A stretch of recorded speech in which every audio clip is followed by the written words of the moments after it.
जय माता की। प्रिय मित्रों, आप भी घर में नवरात्रों में या प्रतिदिन माँ भगवती को खुश करने के लिए श्री दुर्गा सप्तशती का पाठ जरूर करते होंगे। दुर्गा सप्तशती पाठ करने की भी एक विधि होती है।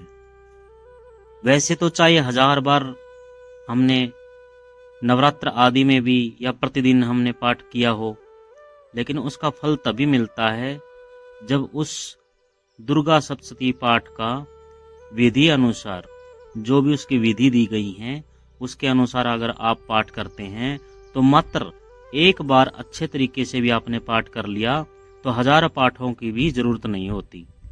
आज इसी पर हम बात करेंगे कि दुर्गा सप्तशती का पाठ करने की विधि क्या है और किन बातों का हमें ध्यान रखना चाहिए। दुर्गा सप्तशती का पाठ करने से माँ दुर्गा की कृपा मिलती है और सभी मनोकामनाएं भी पूर्ण होती हैं। यह पाठ माँ दुर्गा की स्तुति का एक प्राचीन और महत्वपूर्ण रूप है। दुर्गा सप्तशती का पाठ करने से घर में सकारात्मकता बनी रहती है और नकारात्मक शक्तियां दूर होती हैं। तो आज हम जान रहे हैं कि माँ भगवती का अगर आप भी श्री दुर्गा सप्तशती का पाठ करने जा रहे हैं तो कुछ गोपनीय तथ्य भी हमें जानने जरूरी हैं। उनको अगर आप जान लेते हैं तो निश्चित तौर पर एक बार भी आपने उन तथ्यों के हिसाब से माँ भगवती का दुर्गा सप्तशती का पाठ कर लिया तो आपकी जो भी मनोकामनाएं हैं वो शीघ्र आपकी मनोकामना पूर्ण हो जाएगी। तो चलिए बारी बारी से जानते हैं मंत्रों के द्वारा कि क्या श्लोक है और क्या उसकी विधि है। प्रथम एक श्लोक है, एवं मंत्रम न जानाति चंडी पाठम करोति यः आत्मानं चैव दातारम क्षीणम कुर्यात्र संशय। इसका मतलब क्या है कि कहा गया है कि दुर्गा पाठ में अगर कोई भी त्रुटि रह जाती है तो जितना पाठ आपने किया है सारा का सारा पाठ आपका व्यर्थ हो जाता है। तो इस बात का भी आपको ध्यान रखना है।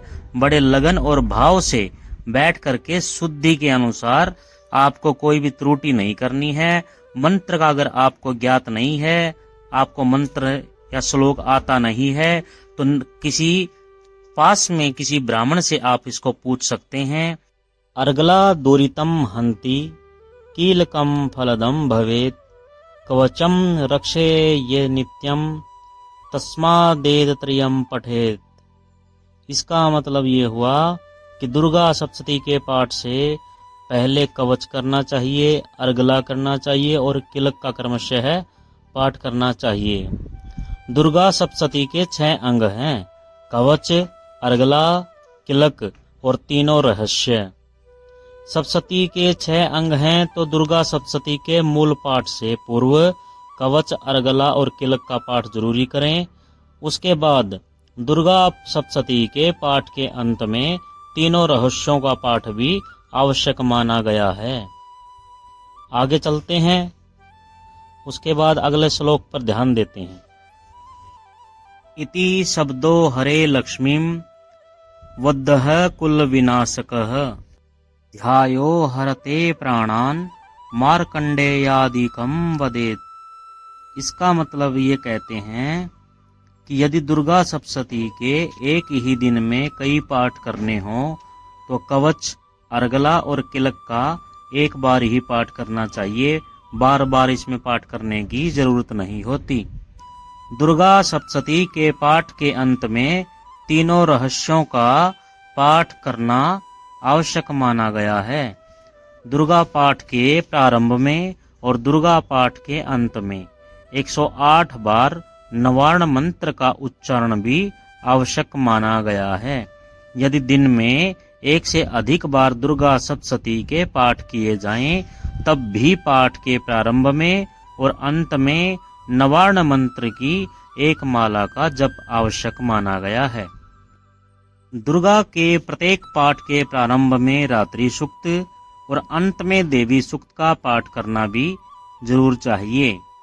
दुर्गा पाठ करते समय अध्याय के अंत में इति कहते हैं तो इससे लक्ष्मी का नाश होता है वद कहते हैं तो इससे कुल का नाश होता है, और अध्याय का अगर आप उच्चारण करते हैं तो इसमें खुद के प्राणों का भी नाश होता है।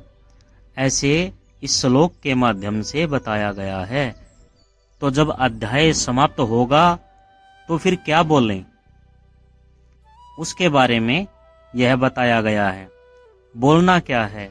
ओम जय जय मार्कंडे पुराणे सावर्णिके मन्वंतरे देवी महात्म्ये सत्या सन्तु यजमानस्य कामः जगदम्बा अर्पणमस्तु।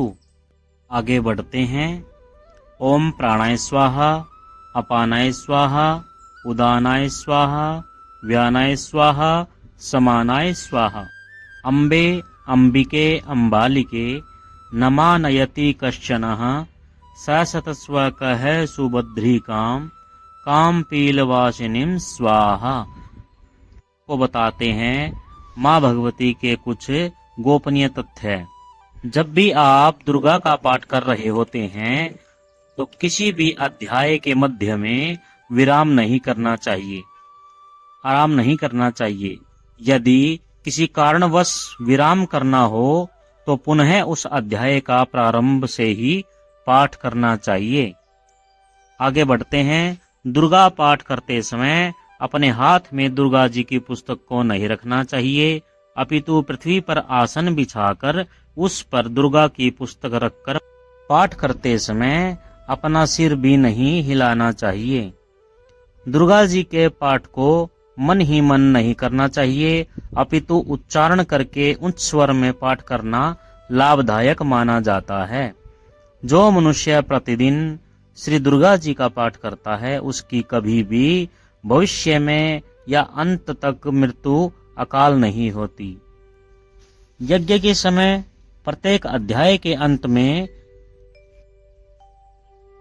नागर वेल के पान का साकल्य, एक कमलगट्टा घी में भिगोकर, एक सुपारी, 2 लौंग, एक छोटी इलायची, गुग्गल, शहद, ये सब चीजें श्रुचि में रखकर यानी श्रुवे में रखकर निम्न मंत्र से यज्ञ में समर्पित करनी चाहिए। मंत्र भी फिर से दोहरा दें। ओम प्राणाय स्वाहा, अपानाय स्वाहा, उदानाय स्वाहा, व्यानाय स्वाहा, समानाय स्वाहा। देखिए, प्रत्येक मंत्र की तांत्रिक आहुति अलग अलग है और यह गोपनीय है। पाठकों के लाभार्थ में प्रत्येक अध्याय के अंत में जो तांत्रिक आहुति दी जाती है वह भी इस प्रकार है। अगर प्रथम अध्याय है तो उसमें हम देंगे ओम सांगाय, सायुधाय, सशक्तिकाय, सपरिवाराय, सवाहनाय, एम बीजाधिष्ठात्रै महाकालिकायै महाहूतिम समर्पयामि नमः स्वाहा।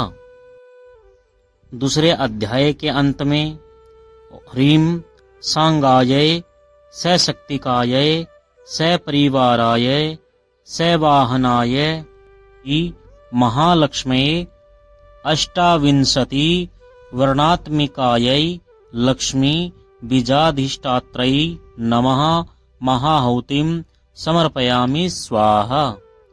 तीसरे अध्याय के अंत में देंगे ओम जयंती सांगायै, सायुधायै, सशक्तिकायै, सपरिवारायै, सवाहनायै लक्ष्मी बीजाधिष्ठात्रै महाहूतिम समर्पयामि नमः स्वाहा। चौथे अध्याय में हम देंगे ह्रीं जयंती सांगायै, सायुधायै, सशक्तिकायै, सपरिवारायै, सवाहनायै श्री महालक्ष्म्यै अष्टाविंशति वर्णात्मिकाय लक्ष्मी बीजाधिष्ठात्रै महाहूतिम समर्पयामि नमः।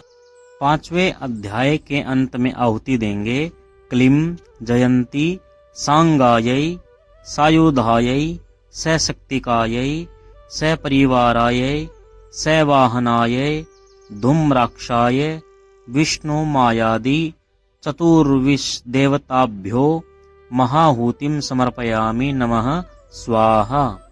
छठे अध्याय में देंगे क्लीं जयंती सांगायै सायुधायै सशक्तिकायै सपरिवारायै सवाहनायै स्ताक्षयै धूम्रलोचनायै महाहूतिम समर्पयामि स्वाहा।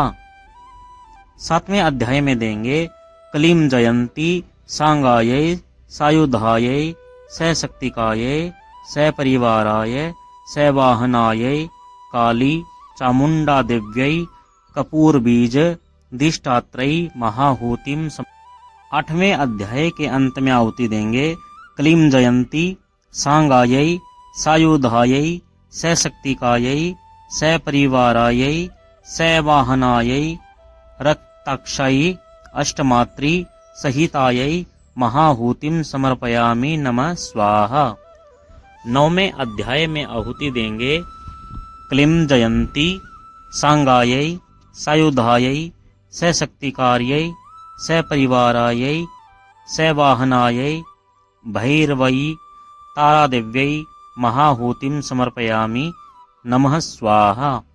10वें अध्याय में आहुति देंगे क्लीं जयंती सांगायै सायुधायै सशक्तिकायै सपरिवारायै सवाहनायै त्रिशूल पाश धारिण्यै महाहूतिम समर्पयामि नमः स्वाहा।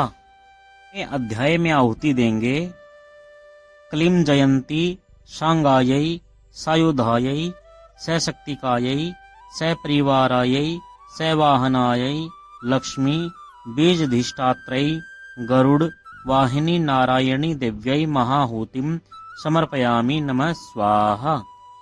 12वां अध्याय यानी 12वें अध्याय में देंगे क्लीं जयंती सांगायै सायुधायै सशक्तिकायै सपरिवारायै सवाहनायै बाला त्रिपुर सुंदरै वरप्रदायै वैष्णवी देव्यै महाहूतिम समर्पयामि नमः स्वाहा। 13वें अध्याय में देंगे क्लीं जयंती सांगायै सायुधायै सशक्तिकायै सपरिवारायै सवाहनायै श्री महा त्रिपुर सुंदरै श्री विद्यायै महाहूतिम समर्पयामि नमः स्वाहा। तो ये विशेष आहुतियां थी। तो फिर से आपको बता रहे हैं, इनको अगर आप ध्यान पूर्वक इन तथ्यों के हिसाब से अगर दुर्गा सप्तशती का पाठ करते हैं, यज्ञ करते हैं, हवन करते हैं, तो आपको निश्चित रूप से हर प्रकार की खुशियां माता रानी आपको देगी। जय माता की।